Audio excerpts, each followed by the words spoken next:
मौत के बाद आखिर होता क्या है? ये एक ऐसा सवाल है जो हम सब कभी न कभी सोचते हैं और हिंदू धर्म के सबसे गहरे ग्रंथों में से एक गरुड़ पुराण इसी के बारे में बताता है। ये असल में भगवान विष्णु और उनके वाहन गरुड़ के बीच हुई एक बातचीत है जिसमें जीवन, मृत्यु और उसके बाद के सफर के वो रहस्य खोले गए हैं जो हैरान कर देते हैं। तो चलिए इस सफर पर निकलते हैं। देखिए, गरुड़ पुराण सिर्फ एक किताब नहीं है, ये एक तरह का कॉस्मिक मैप है। ये हमें हमारे कर्मों के नतीजों के बारे में बताता है और एक ऐसे डिवाइन जस्टिस सिस्टम के बारे में बताता है जहां हर एक काम का हिसाब रखा जाता है। यह हमें जिंदगी की उस सबसे बड़ी सच्चाई के लिए तैयार करता है जिसका सामना हम सबको एक दिन करना है। इस पूरे सफर में हम आत्मा की यात्रा के 4 मेन पड़ावों को समझने की कोशिश करेंगे। सबसे पहले मौत का वो पल, फिर यमलोक तक का वो डरावना रास्ता, उसके बाद वहां होने वाला न्याय और नरक की सजा, और आखिर में पुनर्जन्म का वो कभी न खत्म होने वाला चक्कर। तो कहानी शुरू होती है मौत के साथ, लेकिन गरुड़ पुराण के हिसाब से ये कोई शांति से चले जाना नहीं है, खास तौर पर पाप करने वालों के लिए। ये आत्मा का शरीर से अलग होना एक बहुत ही दर्दनाक, एक बहुत ही नाटकीय घटना है। इस ग्रंथ में जो दर्द बताया गया है वो रोंगटे खड़े कर देता है। कहा गया है कि एक पापी आत्मा के लिए शरीर छोड़ना 100 बिच्छुओं के एक साथ डंक मारने जैसा होता है। सोचिए, ये वो असहनीय दर्द है जब आत्मा को जबरदस्ती शरीर से बाहर घसीटा जाता है। और उसी भयानक दर्द के बीच एंट्री होती है मौत के दूतों की, यम दूतों की। उनका रूप बहुत डरावना बताया गया है। कौवे जैसे काले चेहरे, खड़े हुए बाल और हथियार जैसे तेज नाखून। वो अंगूठे के बराबर की आत्मा को पकड़ लेते हैं जो एक पापी इंसान के शरीर के निचले हिस्सों से बाहर निकलती है। आत्मा को पकड़ने के बाद यमदूत उसे एक बहुत लंबे और बेहद मुश्किल सफर पर ले जाते हैं। ये सफर है यमलोक की तरफ, मौत और न्याय के देवता यमराज के साम्राज्य की ओर। और ये कोई छोटा मोटा सफर नहीं है। ग्रंथ के मुताबिक ये दूरी है 86,000 योजन, जो आज के हिसाब से लाखों किलोमीटर हो सकती है। ये बस ये दिखाने के लिए है कि आत्मा को अकेले ही कितना लंबा और भयानक रास्ता तय करना पड़ता है। और ये रास्ता मुश्किलों से भरा पड़ा है। न कोई पेड़ की छाया है, न पानी, न खाना। आत्मा को जलती हुई रेत और कांटों पर चलना पड़ता है।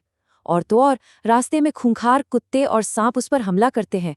ऊपर से यमदूत लगातार कोड़े बरसाते रहते हैं, जैसे पापों की सजा तुरंत ही शुरू हो गई हो। अब यहाँ एक बहुत ही जरूरी बात आती है। इस सफर के दौरान धरती पर परिवार वालों का किया गया पिंडदान, मतलब चावल के गोलों का दान, बहुत मायने रखता है। उन्हीं पिंडों से आत्मा के लिए एक नया शरीर बनता है, एक सूक्ष्म शरीर, ताकि वो अपने सफर के दर्द को झेल सके। हर दिन का पिंड शरीर का एक एक हिस्सा बनाता है, और 10वें दिन तक जब शरीर पूरा होता है तो उसे भूख और प्यास का एहसास होने लगता है। यमलोक के रास्ते की सबसे बड़ी बाधा है वैतरणी नदी। ये कोई आम नदी नहीं है, ये खून, मवाद और हड्डियों से भरी एक उबलती हुई नदी है जिसे पार करना लगभग नामुमकिन है।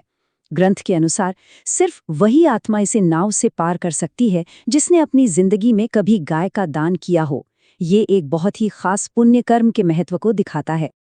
वैतरणी नदी को जैसे तैसे पार करने के बाद आत्मा आखिरकार यमलोक पहुंचती है, और ये सफर का वो मोड़ है जहां उसे अपनी पूरी जिंदगी के कर्मों का हिसाब देना होता है।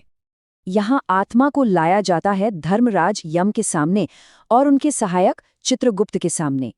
कहते हैं कि चित्रगुप्त के पास हर इंसान की जिंदगी का, हर अच्छे और बुरे काम का पूरा और सटीक रिकॉर्ड होता है। और यहाँ पर एक बात बिल्कुल साफ हो जाती है कि कोई भी कर्म कभी छिपता नहीं है।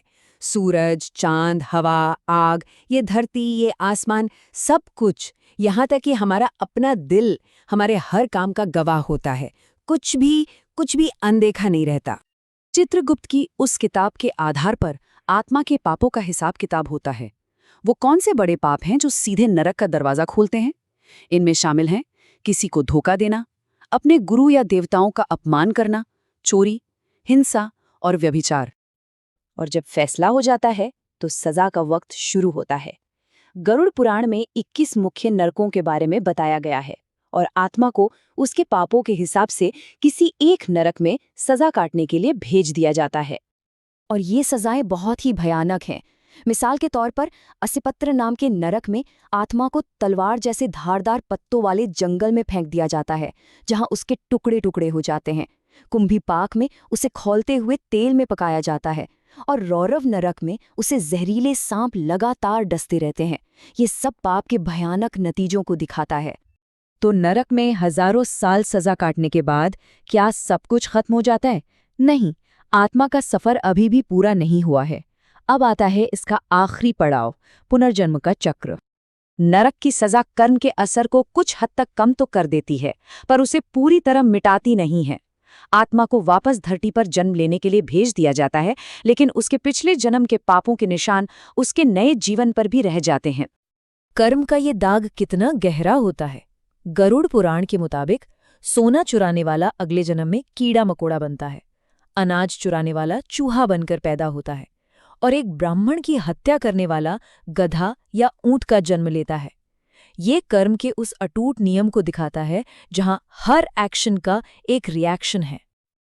और इस तरह जन्म, फिर मृत्यु, फिर न्याय, नरक की सजा और फिर से जन्म, ये एक ऐसा अंतहीन चक्कर है जिसमें आत्मा फंसी रहती है। ये एक ऐसा पहिया है जो आत्मा के अपने ही कर्मों की वजह से घूमता रहता है जब तक कि उसे मोक्ष का रास्ता ना मिल जाए। और ये सब हमें एक बहुत बड़े सवाल के सामने लाकर खड़ा कर देता है। अगर कर्म का ये चक्र इतना ताकतवर है, इतना अंतहीन है, तो क्या इससे बाहर निकलने का कोई रास्ता है भी? इस दर्द और तकलीफ के पहिए से आज़ादी यानी मुक्ति आखिर कैसे मुमकिन है? ये वो सवाल है जिस पर गरुड़ पुराण हमें गहराई से सोचने के लिए मजबूर कर देता है।